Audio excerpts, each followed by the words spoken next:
Hello students, welcome on dreamer study and आप लोग से कुछ बात करने वाला हूँ जो कि बहुत इंपॉर्टेंट फैक्टर है कि अभी कई सारे बच्चों का सवाल है कि sir how we manage our time and ये सब बहुत सारी बातें हैं उनकी कि कैसे जो है सवाल करें और किस तरीके से मतलब चीज़ों को मैनेज किया जाए। तो मेरा आपसे एक ही कहना है, सबसे पहले अपने आप को काम एंड कंपोज रखिए और अपने सिलेबस को लिखिए। ठीक है भाई। अब बेसिकली मैं फिजिक्स का टीचर हूँ तो मैं फिजिक्स पे ही बात करूंगा। थोड़ी बहुत ओवरऑल सब्जेक्ट्स के बारे में भी बात करेंगे बट पहले फिजिक्स पे बात करते हैं।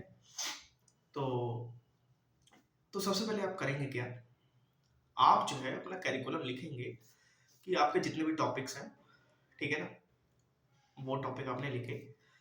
जैसे आपके 8 यूनिट 9 यूनिट्स हैं, सपोज दैट मैं इंटरमीडिएट का एग्जांपल दे दूं तो आपकी 9 यूनिट्स हैं। क्लियर।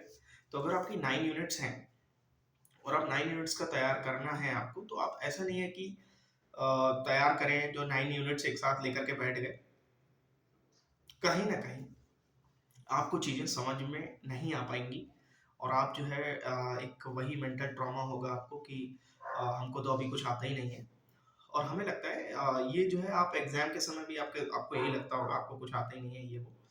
तो ये सब ना लगे, इसके लिए एक बहुत अच्छा तरीका है आप लोग के लिए। क्या करिए, आप एक चैप्टर एक यूनिट चुनिए कोई भी। तो मेरा मानना है कि जैसे फिजिक्स को हम अगर 12th क्लास की फिजिक्स की बात कर रहे हैं, 3 पार्ट्स में डिवाइड कर दीजिए उसको। पहला, पहले वाले में आपकी पहली पांचों यूनिट्स आ जाती हैं। क्लियर ना। First unit that is electrostatics and second one current electricity and third one magnetism and fourth one EMI and AC and fifth one EMW. ये सारी एक तरफ कर दीजिए। क्लियर। ये आपके 35 मार्क्स के हैं। और दूसरे सेक्शन में दूसरे पार्ट में डिवाइड करिए ऑप्टिक्स को। किसको? ऑप्टिक्स को। क्लियर।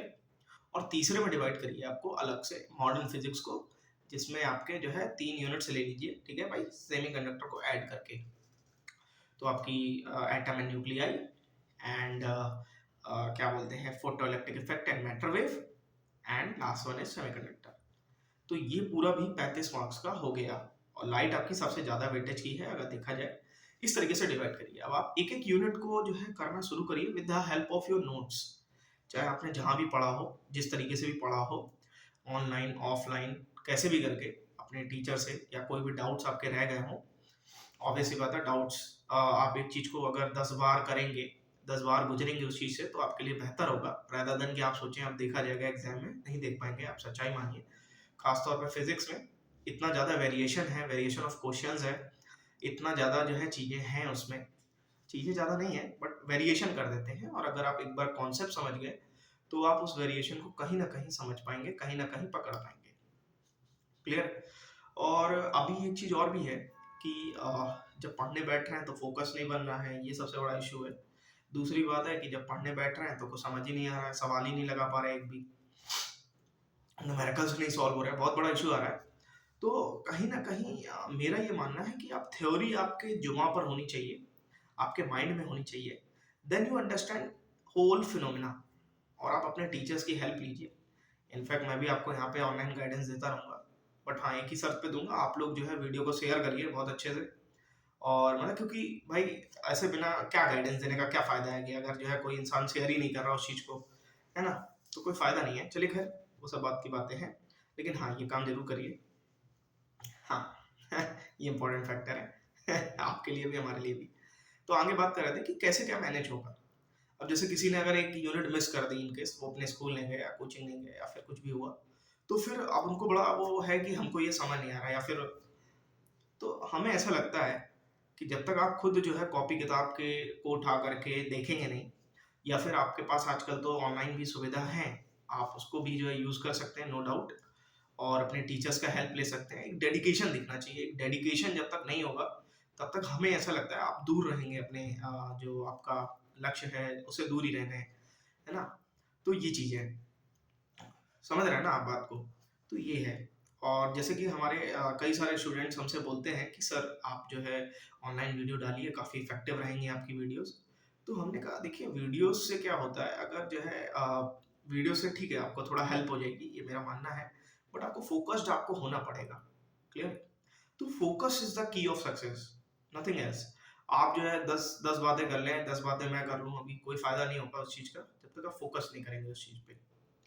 तो मेरा बस इतना ही मानना है, आप लोग से इतना ही कहना है, समय को ज़ाया ना करते हुए, आप जो है खुद को ये समझाइए कि देखो, एग्ज़ाम जो होता है वो इसलिए होता है कि जिससे कि हम बेहतर हो सकें, अपने आप को एनहांस कर सकें, और कहीं न कहीं अभी भी कई सारे एग्ज़ाम आपको लाइफ़ में देने हैं। तो इससे इतना डरने की ज़रूरत नहीं है, जैसे अभी बोर्ड है ये वो, अभी मतलब ऐसा बहुत ज़्यादा मेरी तरफ से कोई प्रेशर नहीं है आपको, और जो है आप भी अपनी तरफ से प्रेशर हटा दीजिए, और बस आप ये कोशिश कीजिए कि how I getting good marks in your board examination, and उससे भी ज़्यादा ज़रूरी है कि हम कैसे अपने आप को मेहनत करने के लिए इन्वॉल्व करें चीज़ों को।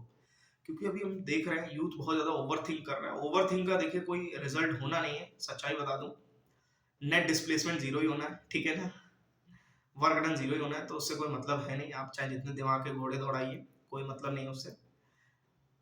आप पढ़ाई पर लगाइए उस चीज को, आप दिमाग लगाइए, आप 10 जैसे कोई डेरिवेशन कर रहे हैं, सपोज दैट आप 2 से 3 4 बार 5 बार करिए, डेफिनेटली आपको समझ में आएगी। आप कोई सवाल लगा रहे हैं, समझिए, फ्लक्स है तो कैसे क्या है, मैग्नेटिक फ्लक्स, इलेक्ट्रिक फ्लक्स, ये क्या सब है। अब आप पूछ रहे हैं टीचर से कि इंपॉर्टेंट क्या है, भाई इंपॉर्टेंट क्या बता दे वो बंदा, बताइए, समझ रहे हैं ना, इतने सारे सेट बनते हैं, इसमें क्या इंपॉर्टेंट बताए कोई इंसान। चलिए, अगर आपको सिर्फ पास होना है तो फिर तो उसके लिए प्रिडिक्ट भी किया जा सकता है, हाँ ठीक है, 35 नंबर 30 नंबर तक कोई भी टीचर प्रिडिक्ट कर देगा। बट अनफॉर्चुनेटली जो फिजिक्स का मेरा मानना है ऐसा, कि फिजिक्स का जो है पेपर वो प्रिडिक्ट किया नहीं जा सकता because of numericals, variation of numericals and variation of syllabus.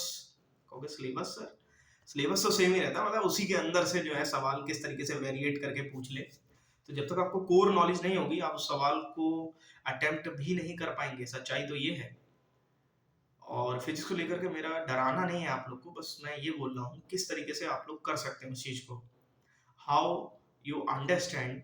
तो ये बहुत इंपॉर्टेंट फैक्टर है। आप सोच रहे हैं ये 20 सवाल लगा लेंगे हो जाएगा, 30 सवाल लगा लेंगे हो जाएगा, नहीं हो पाएगा। 20 सवाल लगा लेंगे, 30 सवाल लगा, आप कॉन्सेप्ट लगा लेंगे, कॉन्सेप्ट, इसी वजह से टीचर टीचर बोलते हैं जनरली थ्योरी को अच्छे से लगाओ। मैंने देखा जैसे कि इन जनरल, जैसे अगर आप क्लासरूम में अगर न्यूमेरिकल्स लगवा रहे हैं, तो अभी कोई न्यूमेरिकल्स में इतना अच्छे से पार्टिसिपेट नहीं कर पाएगा बिकॉज ऑफ वो थ्योरी को अच्छे से नहीं जानता है। और हमें लगता है कि कहीं ना कहीं न्यूमेरिकल एक तरीके से वो एक्सपेरिमेंटल वैल्यू मान लीजिए उसको, या जो भी वैल्यू मान लीजिए, उससे आप लोग उसका आंसर फाइंड आउट कर रहे हैं, इमेजिनेशन है न्यूमेरिकल, या फिर एक एक्सपेरिमेंटल वैल्यू उसके बिहाफ पर है। तो रियल फिजिक्स तो न्यूमेरिकल ही होता है। आप जेई में जाएंगे या फिर जैसे कोई भी एग्जाम देंगे जो है, जैसे कॉम्पिटेटिव एग्जाम, तो वहाँ पर जो है ज़्यादातर न्यूमेरिकल्स ही आपसे पूछे जाते हैं, जो भी अच्छा एग्जाम होगा। बाकी थ्योरी भी है, उसका पार्ट है, बट न्यूमेरिकल्स पूछे जाते हैं। लेकिन न्यूमेरिकल आएंगे कब? जब आप थ्योरी अच्छे से पढ़ेंगे, 1 2 3 4 5 बार।